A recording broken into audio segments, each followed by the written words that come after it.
Jarum akupuntur yin rembulan. Ayo kita menuju istana teratai.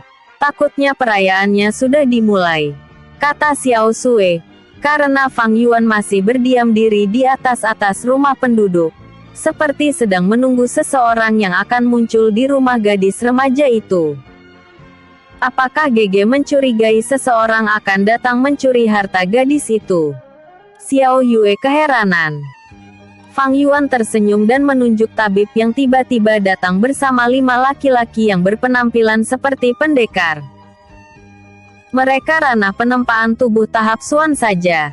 Sepertinya kita akan meregangkan otot sebentar, katanya sembari menatap Xiao Yue. Kamu pasti penasaran kenapa aku yakin akan ada yang datang merampok gadis itu. Dan Xiao Yue mengangguk. Fang Yuan kemudian menceritakan kalau gadis itu buru-buru membawa kota Giok Sen Luse ke paviliun Sang Hui.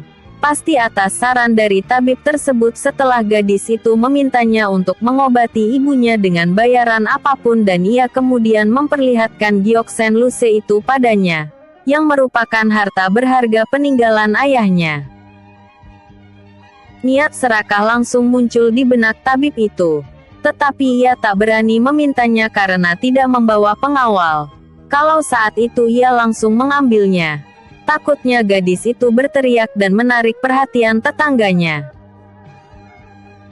Saat gadis remaja itu pergi ke paviliun Sang Hui dengan buru-buru, ia juga kembali menjemput pengawalnya dan berniat merebut pil penyembuhan tingkat tinggi yang dibeli gadis itu dan akan mengancam akan membunuh keluarganya apabila berani mengadu pada petugas keamanan.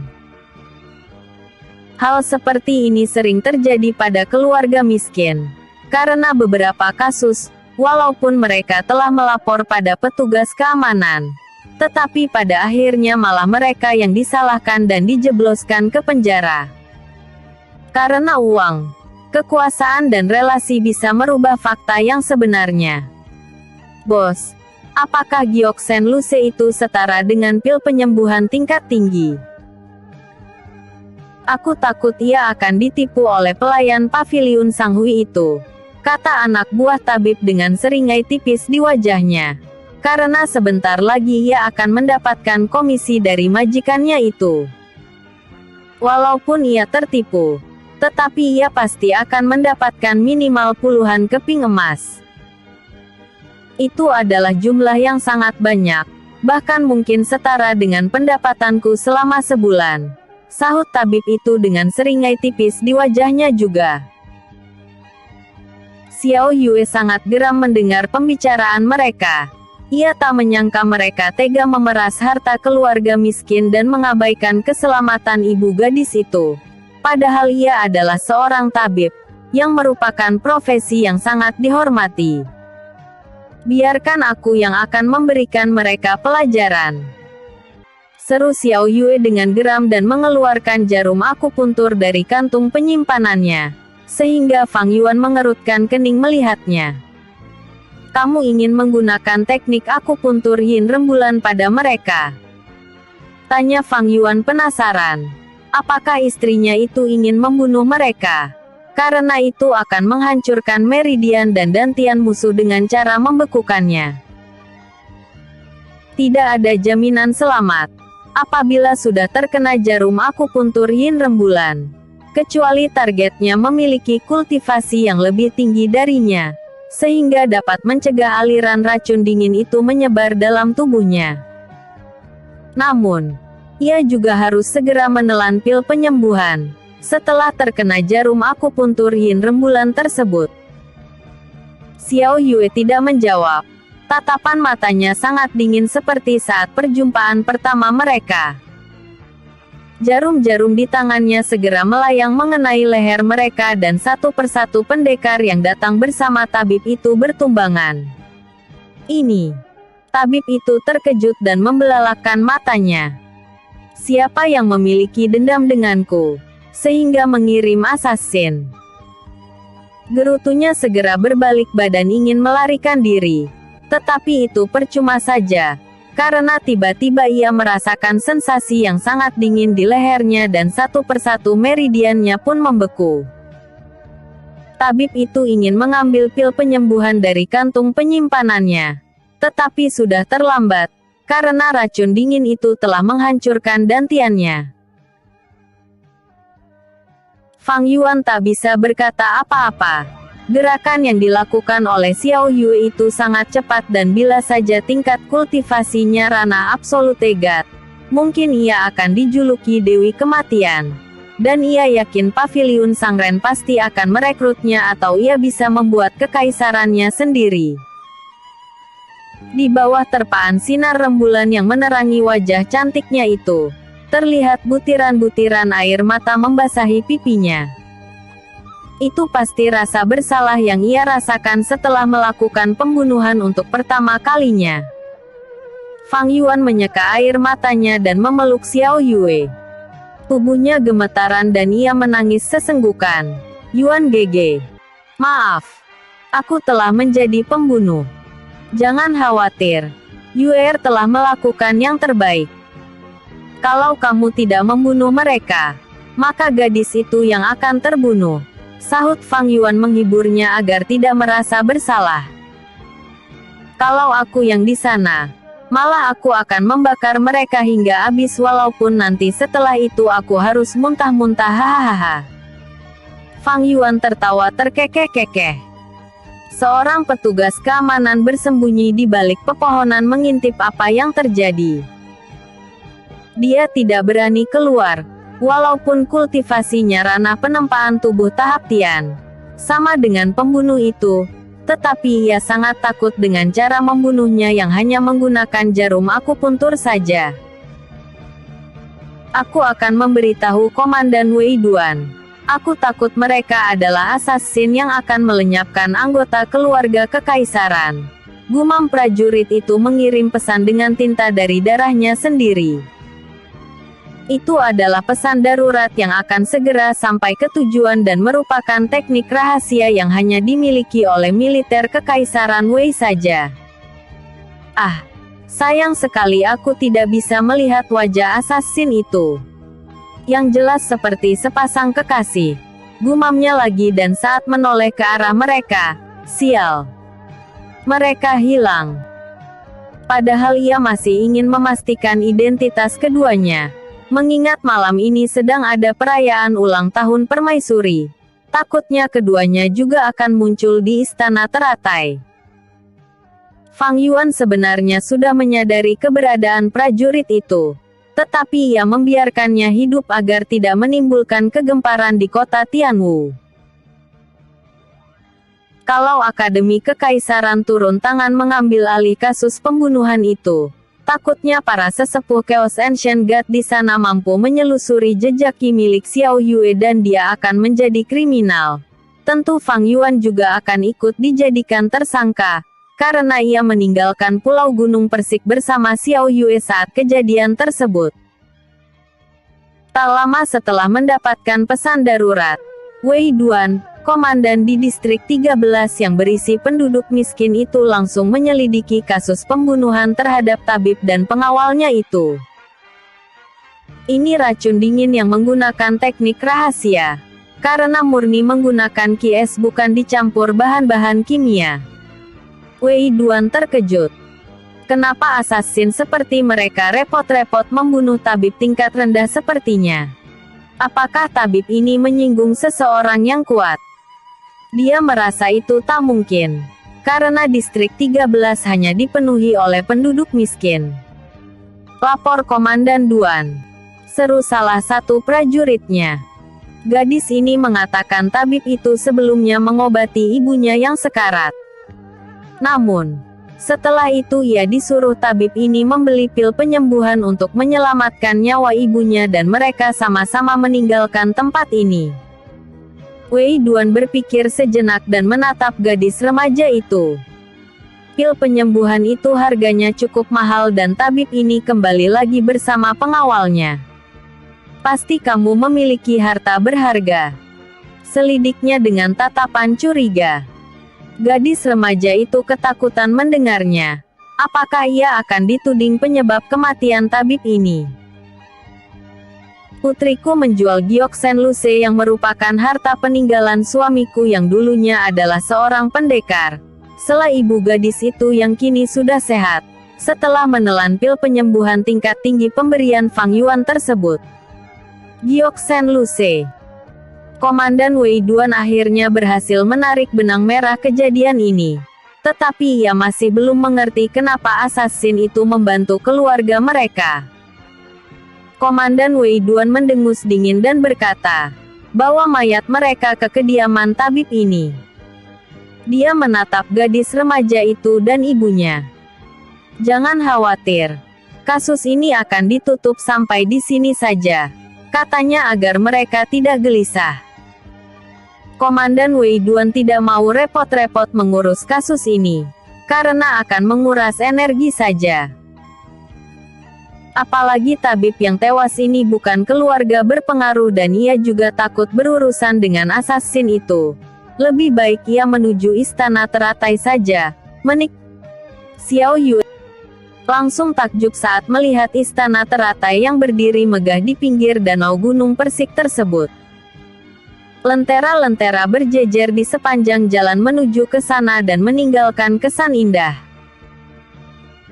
Istana teratai sendiri merupakan istana yang dibangun khusus oleh kaisar untuk istrinya dan terpisah dari istana kekaisaran Wei. Namun, jarak kedua istana tidak terlalu jauh, hanya dipisahkan taman-taman indah saja, karena permaisuri sangat menyukai berkebun bunga. Fang Yuan dan Xiao Yue langsung memasuki istana teratai biru. Tetapi di pintu masuk istana teratai ada beberapa prajurit yang kultivasinya di ranah Tianzun mencegat mereka. "Tolong tunjukkan kartu undangan kalian tuan muda dan nona muda," sapa prajurit itu sembari menangkupkan tinjunya untuk menunjukkan rasa hormat. Karena pakaian yang dikenakan oleh Fang Yuan dan Xiao Yue tampak sangat mahal, yang berarti mereka berasal dari keluarga terpandang. Keduanya terkejut dimintai kartu undangan dan dengan senyum masam, Fang Yuan berkata, "Kami tidak memiliki kartu undangan. Karena Pangeran Weian mengundang kami secara lisan saja. Dan kami adalah rekan Pangeran Weian di Akademi Kekaisaran." Prajurit itu terkejut mendengarnya dan ia memeriksa tingkat kultivasi keduanya. Gadis cantik ini sangat bertalenta tinggi, tetapi lelaki ini biasa-biasa saja. Namun, mereka tampak seperti sepasang kekasih. Gumam prajurit itu bingung mengambil keputusan. "Biarkan mereka masuk." Tiba-tiba suara yang cukup familiar muncul dari belakang mereka dan prajurit yang berjaga di pintu masuk istana teratai langsung menunjukkan sikap hormat padanya. "Selamat datang Pangeran Wei kelima," sapa para prajurit itu.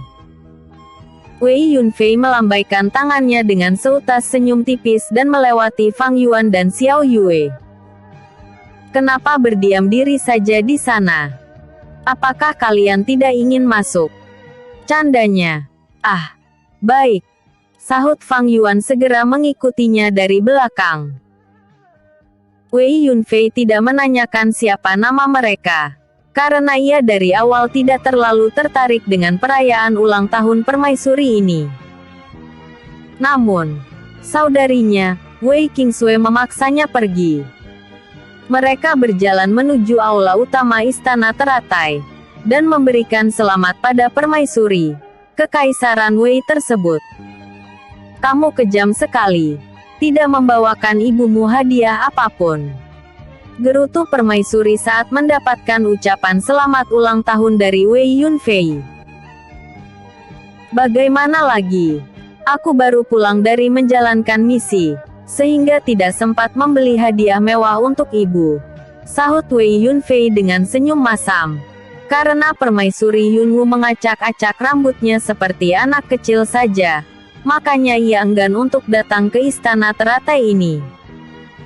Wei Qingsui menangkupkan tinjunya dan memberikan kalung berlian yang mengandung energi spiritual yang dapat menangkal penyakit. Dia mendapatkan kalung berlian itu dari makam kuno di wilayah utara. Permaisuri Yunwu tersenyum hangat menatapnya, dan langsung memeluk putrinya itu. Kamu selalu menjadi putriku yang paling hebat dan mengerti perasaan ibumu ini, hehehe. Wei Qingsui tampak pasrah saja diperlukan seperti itu dan reaksinya cukup dingin. Padahal ia sangat cantik, tetapi tidak ada pria yang berani melamarnya. Wajahnya terlihat mirip dengan permaisuri Yunwu yang tetap terlihat cantik walaupun sudah berusia 50-an tahun. Ibu, seru Wei Yunfei. Sampai kapan kamu memeluknya? Masih banyak tamu yang antri untuk mengucapkan selamat ulang tahun padamu. Keluhnya geleng-geleng kepala. Permaisuri Yunwu tertawa terkekeh-kekeh dan segera melepaskan pelukannya dari Wei Qingsui. Kemudian Fang Yuan dan Xiao Yue menangkupkan tinju untuk menunjukkan rasa hormat padanya. Fang Yuan dan istriku Xiao Yue mengucapkan selamat ulang tahun pada Permaisuri Yunwu. Semoga langit selalu memberkatimu dan memberikan umur panjang, kata Fang Yuan menundukkan kepalanya. Kami memberikan hadiah Giok Shen Luce untuk Permaisuri Yunwu. Komandan Wei Duan yang sedang menikmati hidangan gratis terkejut mendengarnya. Itu adalah harta yang membuat tabib tadi tewas terbunuh. Gumamnya segera memperhatikan dari keluarga mana yang membeli Giok Shen Luce itu dari paviliun Sang Hui. Bukankah itu pasangan muda dan memiliki ciri-ciri yang mirip seperti yang dijabarkan oleh anak buahku? Gumamnya memperhatikan Xiao Yue. Komandan Wei Duan melihat keduanya sepertinya datang bersama pangeran kelima dan putri ketiga, sehingga ia berpikir tidak perlu mengusut kasus itu. Karena melawan keluarga terpandang memiliki resiko yang sangat besar. Bisa saja pangkatnya akan diturunkan atau paling ekstrim, ia atau keluarganya tiba-tiba terbunuh. Permaisuri Yunwu mengelus-elus pipi Xiao Yue. Cantik sekali. Tetapi sayangnya kami terlambat mengetahui ada bunga indah lainnya di kota Hausan. Padahal Pangeran Weian belum memiliki tunangan, kata Permaisuri Yunwu pelan. Tetapi masih terdengar oleh Fang Yuan, sehingga ia mengerutkan keningnya mendengar ucapan Permaisuri Yunwu itu. Pandangan Permaisuri Yunwu beralih pada Fang Yuan dan ia memegang pipinya juga, sehingga detak jantungnya berdebar-debar hebat dan tak tahu harus mengatakan apa. Permaisuri Yunwu kemudian melepas tangannya dan berkata, "Silakan nikmati hidangan sederhana kami. Pangeran Wei Liu dan Pangeran Wei An sudah menunggu kalian." Xiao Yue merangkul tangan Fang Yuan dan keduanya mengikuti Wei Yunfei. Aku merasa perasaan aneh dari tatapannya. Sepertinya ia membenciku. Gumam Fang Yuan menghela nafas panjang. Mungkin gara-gara ia menikahi Xiao Yue yang sudah lama mereka incar untuk dijadikan tunangan Pangeran Wei An. Pangeran Wei Liu dan Pangeran Wei An terkejut melihat Fang Yuan muncul di pesta Permaisuri Yunwu, terutama Pangeran Wei An yang tidak mengundangnya dan hanya mengundang Xiao Yue saja waktu itu. Kenapa anak tak tahu malu itu malah datang? Gumam Pangeran Wei An dengan wajah masam. Sedangkan Wei Liu yang datang bersama tunangannya, Guan Yu tetap menunjukkan senyum hangat. Karena tidak ingin wibawanya sebagai pangeran ketujuh tampak kekanak-kanakan seperti yang ditunjukkan oleh pangeran ke-8. Ada apa dengan wajahmu itu? Apa kamu tidak suka kami datang kemari? Wei Yunfei menegur Wei An yang menatap sinis pada Fang Yuan. Ternyata benar. Dia tidak berniat mengundangku kemari. Gumam Fang Yuan dengan seringai tipis di wajahnya. Karena ia ingin menunjukkan kemesraan dirinya dengan Xiao Yue pada orang-orang yang berpikir merebut Xiao Yue darinya. Suapi aku Yue sayang. Fang Yuan membuka mulutnya lebar-lebar saat Xiao Yue sedang memakan kue dan kue bekas gigitannya itu ia suapi pada Fang Yuan. Pangeran kelima akhirnya menyadari. Ternyata dua adiknya itu jatuh cinta pada istri orang dan ia langsung geleng-geleng kepala melihatnya. Bukannya fokus menjadi seniman bela diri hebat seperti dirinya. Putri ketiga dan pangeran keenam yang sedang mengasingkan diri untuk melakukan penerobosan kerana alam utusan dewa. Dua-duanya malah sibuk memikirkan istri orang. Sungguh memalukan. Jenderal Wei Shen dan putranya, Wei Sheng juga muncul untuk memberikan ucapan selamat ulang tahun pada Permaisuri Yunwu. Namun, mata Wei Sheng langsung tertuju pada Fang Yuan. Sehingga darahnya langsung mendidih mengingat kejadian tadi siang, saat dirinya dipermalukan oleh Fang Yuan dan dipaksa melakukan sumpah hati iblis. Episode sebelumnya, Jarum Akupuntur Yin Rembulan. Episode berikutnya, kemarahan Jenderal Wei Shen. Fang Yuan. Kemarahan Jenderal Wei Shen. Aku mendengar kabar kalau putramu telah dipaksa melakukan sumpah hati iblis. Apakah itu benar Jenderal Shen? Tanya Permaisuri Yunwu setelah Jenderal Wei Shen menyerahkan hadiah ulang tahun padanya. Jenderal Wei Shen tersenyum masam dan berkata, Wei Sheng terlalu nakal di Akademi Kekaisaran, sehingga bertemu murid yang lebih kuat darinya. Aku merasa itu pelajaran yang baik untuknya agar tidak bersikap arogan di masa depan. Jenderal Wei Shen berkilah. Permaisuri Yunwu mengerutkan keningnya mendengar alasan Jenderal Wei Shen itu. Padahal informasi yang ia dapatkan, murid tersebut memiliki ranah bela diri yang lebih rendah dari Wei Sheng. Didik anakmu dengan baik. Jangan sampai memalukan keluarga Wei kita lagi dan kau atasi masalah ini, apapun caranya. Paksa dia meminta maaf pada keluarga Wei kita. Bisik Permaisuri Yunwu. Karena bukan hanya Wei Sheng saja yang dipermalukan saat itu, tetapi murid tersebut juga tidak menaruh hormat pada Pangeran Wei Liu. Permaisuri Yunwu sangat penasaran dari keluarga mana murid tersebut agar ia bisa memberikan pelajaran pada keluarganya. Tetapi Pangeran Wei Liu malah memintanya untuk tidak mempermasalahkan hal itu karena ia tak ingin Akademi Kekaisaran berkonfrontasi dengan Kekaisaran Wei. Akademi Kekaisaran tidak mau konflik antar murid dibawa-bawa keluar dari Pulau Gunung Persik. Karena konflik antar murid justru akan meningkatkan kekuatan para murid. Karena mereka akan berusaha menjadi yang terkuat agar tidak ditindas. Dengan senyum masam Jenderal Wei Shen mengiyakan perintah dari Permaisuri Yunwu itu. Karena perintahnya juga perintah Kaisar. Semua pejabat kekaisaran juga mengerti akan hal itu. Karena Permaisuri Yunwu sangat dimanja oleh Kaisar dan keduanya merupakan sepasang kekasih sejak menuntut ilmu bela diri di Akademi Kekaisaran hingga melahirkan putra-putri yang hebat. Wei Sheng berbisik pada ayahnya kalau murid yang mempermalukan dirinya juga menghadiri perayaan ulang tahun Permaisuri Yunwu. Sehingga Jenderal Wei Shen langsung naik pitam dan menanyakan di mana murid tersebut. Dengan seringai tipis di wajahnya, Wei Sheng langsung menunjuk Fang Yuan yang berada di dekat para pangeran. Matilah kau, Fang Yuan. Ayahku tidak akan melepaskanmu. Untung saja kamu bodoh sekali. Karena hanya melindungi klan Xiao saja dalam sumpah hati iblis itu. Gumam Wei Sheng. Fang Yuan mendorong tubuh Xiao Yue menjauh darinya. Karena ia tiba-tiba merasakan niat membunuh yang begitu besar datang ke arahnya. Dan Fang Yuan langsung menggunakan teknik pernafasan alam membendung serangan tiba-tiba itu. Seteguk darah keluar dari mulut Fang Yuan setelah menangkis serangan Jenderal Wei Shen. Sial. Dia ranah Chaos Ancient God. Gumam Si Huan menggerutu.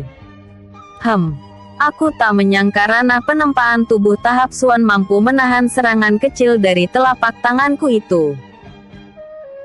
Kau sungguh beruntung. Karena aku tidak menggunakan kekuatan penuhku. Sebab aku tak ingin mencederai para pangeran yang berada di dekatmu. Kata Jenderal Wei Shen dengan senyum sinis menatap Fang Yuan. Siapa dia sebenarnya? Gumam Fang Yuan menahan rasa sakit di dadanya. Kenapa dia malah menyerangku tiba-tiba dan dilakukan di dalam istana teratai yang seharusnya melarang pertarungan? Karena itu tidak menghormati permaisuri Yunwu. Saat Fang Yuan sedang kebingungan, tiba-tiba Wei Sheng muncul dengan seringai tipis dari belakang Jenderal Wei Shen, sehingga ia mengerti bahwa yang menyerangnya adalah Jenderal Kekaisaran Wei, ayah dari Wei Shen. Apa yang terjadi? Kenapa Jenderal Wei Shen menyerang tamu undangan? Apakah dia tidak menghormati permaisuri Yunwu? Aku mengenali pria tampan itu. Dia adalah murid Akademi Kekaisaran yang menyerang Wei Sheng. Oh, berarti murid itu sungguh bernyali tinggi, karena berani masuk ke kandang harimau. Aku jadi kagum padanya, hehehe. Hei, pelankan suaramu bodoh. Kamu ingin ditangkap karena membela musuh keluarga Wei. Komandan Wei Duan yang mendengar pembicaraan para tamu undangan, akhirnya mengerti.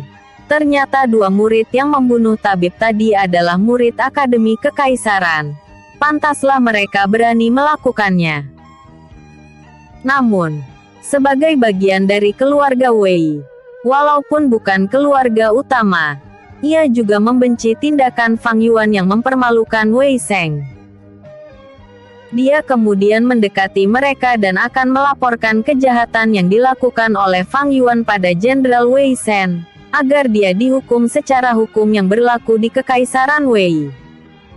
Xiao Yue tercengang. Ia tidak mengerti apa yang terjadi. Mengapa tiba-tiba suaminya diserang secara tiba-tiba? Karena ia belum mengetahui kalau Fang Yuan mempermalukan Wei Sheng karena mengganggu Xiao Sui.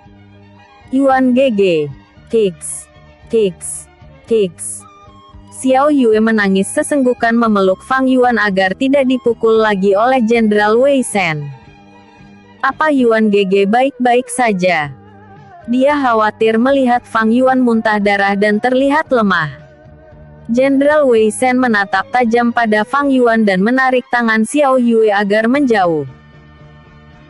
Karena ia ingin membunuh Fang Yuan saat ini juga.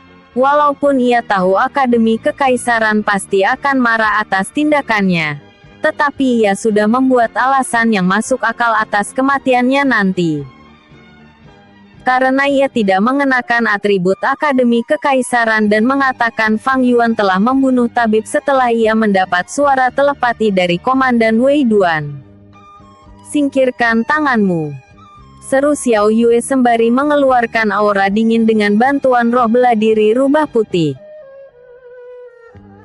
Para tamu undangan terkejut melihatnya, karena tiba-tiba suhu ruangan di aula utama istana teratai itu menurun drastis.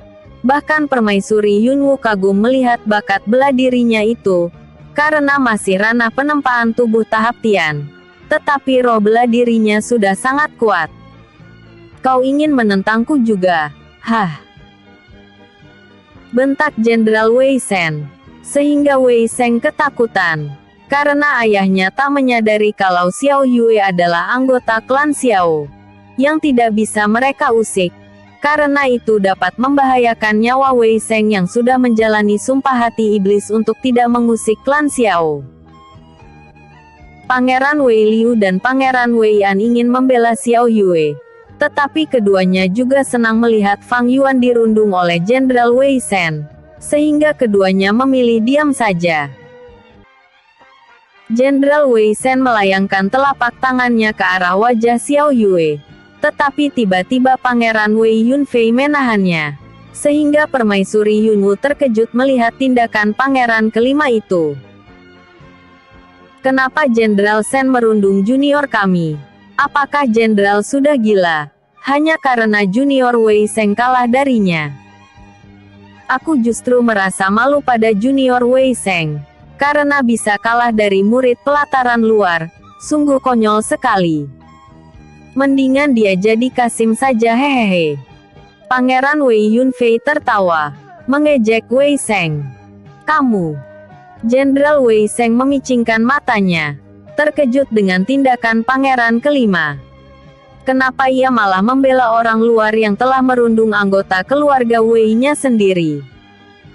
Wei Yunfei akhirnya menyadari siapa bos bayangan dalam kelompok klan Xiao yang membuatnya penasaran itu.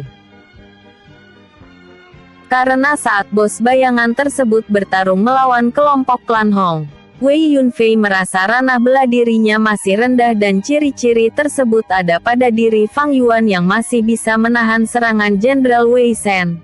Walaupun ia tidak menggunakan kekuatan penuhnya, tetapi itu sudah cukup mengungkapkan identitas aslinya. Hehehe. Aku harus membuatnya berhutang budi padaku agar ia mau memberitahu teknik rahasianya yang membuat tubuhnya sangat kuat sekali. Walaupun ranah bela dirinya masih rendah. Gumam Pangeran Wei Yunfei dengan seringai tipis di wajahnya. Ia tidak peduli walaupun Permaisuri Yunwu dan Kaisar akan marah atas tindakannya itu. Catatan. Mungkin masih ada yang bingung dengan identitas para pangeran. Pangeran kelima, sama dengan Wei Yunfei, murid senior. Pangeran keenam, sama dengan murid senior. Pangeran ketujuh, sama dengan Wei Liu, murid dalam. Pangeran kedelapan, sama dengan Wei Yan, murid dalam. Putri ketiga, sama dengan Wei Kingsui, murid senior.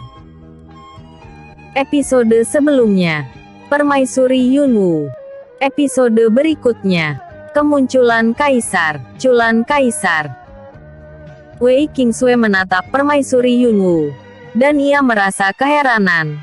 Kenapa ibunya itu malah membiarkan Jenderal Wei Shen berbuat onar dalam istana teratai? Dia yakin ini pasti ada sangkut pautnya dengannya. Wei Kingsui sama dengan Wei Yunfei yang memiliki pemikiran lebih bebas dan tidak menyukai aturan yang mengikat. Apalagi slogan kebenaran mutlak bagi keluarga Wei atas klan-klan lainnya. Itu membuatnya jijik. Makanya ia membentuk kelompok Mawar Merah yang membela kaum perempuan di Akademi Kekaisaran. Sedangkan Wei Yunfei lebih mementingkan kekuatan, bukan sosok superhero. Sehingga ia tidak peduli dengan nasib orang lain, kecuali menguntungkan dirinya. Yang Mulia Kaisar memasuki istana teratai bersama tamu terhormat, Kepala Akademi Kekaisaran. Seru prajurit yang berjaga di pintu masuk istana teratai. Semua tamu undangan bertekuk lutut sembari menangkupkan tinju untuk menunjukkan rasa hormat pada Kaisar dan Kepala Akademi Kekaisaran yang merupakan dua entitas tertinggi di Kekaisaran Wei ini. Mata Kepala Akademi Kekaisaran tertuju pada Fang Yuan. Ia mengenali sosok yang sedang mengalami luka dalam itu. Sehingga ia mengerutkan keningnya dan berhenti melangkah. Ada apa sahabatku? Tanya Kaisar. Keheranan kenapa Kepala Akademi Kekaisaran yang juga sepupunya itu berhenti melangkah. Baru sekarang aku melihat murid Akademi Kekaisaran disiksa secara terbuka di dalam istana kita. Sahutnya dengan nada kecewa. Apa? Kaisar terkejut mendengarnya dan mengalihkan pandangannya pada Fang Yuan. Ada apa ini Jenderal Shen? Apakah kamu yang menindasnya?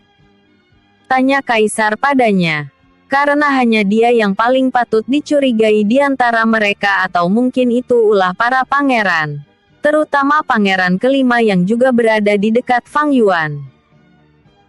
Jenderal Wei Shen mengumpat dalam hati. Karena Permaisuri Yunwu diam saja dan tidak melakukan pembelaan apapun. Padahal ia juga turut andil dalam peristiwa ini. Maaf Kaisar. Aku ingin menangkap bocah ini. Karena dia telah membunuh tabib di distrik 13. Sahut Jenderal Wei Shen berkilah. Sembari menundukkan wajahnya. Karena ia tahu alasannya itu belum cukup untuk membela diri. Fang Yuan tidak menyanggah ucapannya. Padahal bisa saja ia menyangkalnya dan mengatakan tabib tersebut ingin merampok gadis remaja yang menjual Gyoksen Luse padanya. Namun, itu akan membahayakan keselamatan keluarga gadis itu. Karena Jenderal Wei Shen dan Komandan Wei Duan akan memaksa mereka memberikan keterangan palsu, agar ia dihukum berat nantinya. Jenderal Wei Shen keheranan. Fang Yuan malah memasang wajah kebingungan, sehingga ia menatap Komandan Wei Duan dan mengirim suara telepati padanya.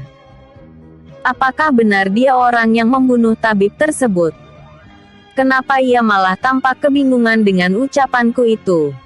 Gerutunya. Aku yakin dia orangnya Jenderal Shen, karena kata ibu gadis yang diobati oleh tabib itu. Anaknya menjual Gyoksen Luse dan anak buahku mengatakan kalau yang membunuh tabib itu adalah wanita dan laki-laki. Sementara wanita itu juga memiliki energi spiritual es sama dengan gadis ini. Dia mengarah tuduhannya pada Xiao Yue. Jenderal Wei Shen bertambah bingung membuat alasan untuk menjerat Fang Yuan. Karena ia tidak bisa menuduh Xiao Yue. Sebab tadi saat ia hampir menamparkan wajah gadis itu, tiba-tiba Wei Shen mengirim pesan suara telepati kalau gadis itu adalah anggota klan Xiao. Sehingga Xiao Yue terlindungi, karena ia tidak bisa menghukumnya. Karena itu bisa mencelakai anaknya yang terikat dengan sumpah hati iblis. Kepala Akademi Kekaisaran menatap Fang Yuan dan ia terkejut anak didiknya malah melakukan perbuatan tercela begitu. Namun, ia juga heran, kenapa Fang Yuan tampak kebingungan mendengar ucapan Jenderal Wei Shen dan detak jantungnya juga stabil. Tidak seperti orang yang berbohong yang detak jantungnya berdebar-debar tak karuan, karena takut kebohongannya terbongkar. Apakah benar kamu membunuh tabib tersebut? Tanya kepala akademi sembari menatap tajam pada Fang Yuan. Tabib. Fang Yuan mengulang kata itu sembari memicingkan matanya. Aku tidak mengerti maksudnya ini. Mana mungkin aku membunuh orang? Aku saja turun dari Gunung Persik langsung ke Paviliun Sanghui membeli hadiah ulang tahun untuk Permaisuri Yunwu dan kemari. Cuma itu saja. Apakah aku difitnah? Fang Yuan menatap dengan wajah sedih pada Jenderal Wei Shen. Kaisar tahu Fang Yuan berbohong, karena gadis di sebelahnya itu sedang ketakutan. Namun, ia heran kenapa Jenderal Wei Shen tidak menuduh wanita itu. Apa dia hanya mengetahui kalau pelakunya hanya laki-laki itu saja? Sehingga ia tidak memeriksa wanita itu. Dia pun menarik nafas dalam-dalam dan menangkupkan tinjunya. Kemudian berkata, aku sebagai kaisar sangat malu sekali atas tindakan ceroboh bawahanku. Tolong Akademi Kekaisaran tidak memperpanjang masalah ini dan aku akan memberikan kompensasi pada murid yang telah mendapatkan kerugian besar atas tindakan Jenderal Wei Shen. Para tamu undangan terkejut mendengar ucapan kaisar, padahal ia belum memeriksa Fang Yuan secara detail. Namun, mendengar tabib itu hanya berasal dari distrik 13, Kaisar merasa kasus ini tidak perlu diperpanjang lagi dan gara-gara kasus ini bisa-bisa hubungan antara Kekaisaran Wei dengan Akademi Kekaisaran akan merenggang. Tentu saja Kaisar tidak ingin itu terjadi. Makanya lebih baik mengorbankan anak ayam agar bisa bersekutu dengan harimau yang telah menjaga kawasannya. Kepala Akademi Kekaisaran tak menyangka Kaisar akan mengambil keputusan secepat itu, karena belum menggali lebih dalam keterangan dari Jenderal Wei Shen. Namun, ia juga berpikir, saat ini mereka sedang mengikuti acara perayaan ulang tahun permaisuri. Jadi, sebaiknya masalah seperti ini tidak perlu terjadi, walaupun ia masih penasaran dengan kasus ini. Mengingat Xiao Yue tampak ketakutan, berkeringat dingin dan detak jantungnya berdebar-debar tak karuan. Jenderal Wei Shen ingin membantah ucapan Kaisar, Tetapi itu percuma saja. Karena aturan kekaisaran Wei itu adalah kaisar di atas segalanya dan dialah yang membuat aturan. Sehingga apapun yang dia katakan adalah sebuah kebenaran yang tak terbantahkan. Ah, sial. Aku pasti akan dihukum atas keributan ini. Gumam Jenderal Wei Shen mengepal tinjunya. Karena dipermalukan bocah 17 tahun di hadapan tamu-tamu terhormat. Entah ditaruh di mana wajahnya lagi. Kaisar mengeluarkan pil penyembuhan tingkat tinggi dan botol kaca kecil yang berisi jantung yang masih berdetak pelan. Sehingga para tamu undangan di istana teratai itu terkejut melihatnya. Apakah Yang Mulia Kaisar ingin menyerahkan jantung Phoenix itu? Bukankah itu adalah harta yang sangat berharga dan dengan jantung Phoenix itu maka api abadi Yang Mulia Kaisar akan makin kuat dan terhebat di antara roh bela diri bertipe api lainnya. Kata Kepala Akademi Kekaisaran terkejut melihat kompensasi yang akan diberikannya itu. Kaisar tersenyum tipis dan berkata, "Ini hanya hadiah kecil saja. Lagi pula roh bela diriku tidak cocok menyerap energi spiritual yang sangat besar dalam jantung Phoenix ini. Sedangkan junior kita itu memiliki roh bela diri Phoenix yang sesuai dengan hadiah kecil ini." Apa? Murid Akademi Kekaisaran itu ternyata memiliki roh bela diri Phoenix yang sangat langka itu. Wah, beruntung sekali dia mendapatkan hadiah besar dari Kaisar. Ya. Yang Mulia Kaisar memang sangat baik dan berbudi luhur. Dia patut kita cintai. Para tamu undangan malah melempar pujian pada Kaisar. Sehingga masalah Fang Yuan yang telah dilukai oleh Jenderal Wei Shen seperti termaafkan begitu saja. Kepala Akademi Kekaisaran hanya tersenyum masam. Ia tahu dengan hadiah besar itu maka Fang Yuan tidak perlu menuntut keadilan lagi. Padahal ia sudah tahu, kalau Kaisar sebenarnya tidak bisa menyerap energi spiritual dari jantung Phoenix itu karena roh bela dirinya menolaknya. Api abadi miliknya malah ditelan oleh api Phoenix. Makanya ia dengan mudahnya memberikan itu pada Fang Yuan daripada terbuang sia-sia saja. Dan kebetulan sekali ada panggung sandiwara yang membuat wibawanya makin naik di mata rakyatnya. Episode sebelumnya, kemarahan Jenderal Wei Shen. Episode berikutnya, Taman Bunga